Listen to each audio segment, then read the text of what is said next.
আপনার হরোস্কোপে যদি Mars retrograde থাকে তাহলে বুঝবেন যে সেই মার্স কিন্তু খুবই পাওয়ারফুল মার্স, এবং ওয়েল প্লেসড যদি থাকে, ধরুন নিজের ফ্রেন্ডলি সাইনে থাকলো বা নিজস্ব রাশিতে থাকলো বা 1, 4, 7, 10-এ থাকলো বা 1, 5, 9 থাকলো, তাহলে সেই মঙ্গল কিন্তু খুব পাওয়ারফুল মঙ্গল। আপনার মধ্যে একটা ডাইনামিক ব্যাপার থাকবে, আপনার শরীর স্বাস্থ্য দিক থেকে আপনার মধ্যে একটা স্ট্রংনেস থাকবে, আপনার ইন্টেলেক্ট ভালো হবে, আপনি এনার্জি পাবেন, শারীরিক ঊর্জা আপনার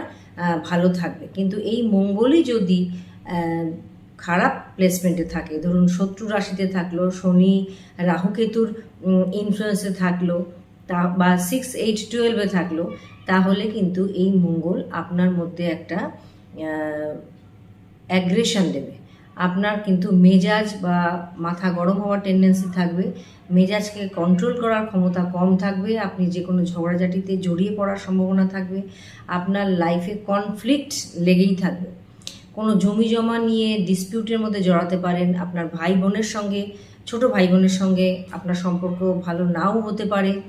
অ্যাক্সিডেন্টের একটা প্রবণতা থাকবে, বা তার টাইমিং যদি চলে, দশা যদি চলে সেই রেট্রোগ্রেড প্ল্যানেটের, আপনার কোনো সার্জারি বা অপারেশন হওয়ার পসিবিলিটি থাকবে। ফলে মঙ্গল যদি রেট্রোগ্রেড হয় এবং ব্যাড প্লেসমেন্টে থাকে, তাহলে কিন্তু আপনাকে যথেষ্ট সাবধানতা অবলম্বন করতে হবে। নিজের মানসিক দিক থেকে, নিজেকে মানসিক দিক থেকে স্থির হতে হবে, শান্ত হতে হবে, অযথা কনফ্লিক্ট বা ঝগড়াঝাটিকে অ্যাভয়েড করতে হবে। আগেই দেখে নেবেন যে আপনার হরোস্কোপে মঙ্গল রেট্রোগ্রেড আছে কিনা, তাহলে কিন্তু তার যখন দশা চলবে বা অন্তর্দশা চলবে, তখন কিন্তু আপনাকে সাবধানতা অবলম্বন করতেই হবে।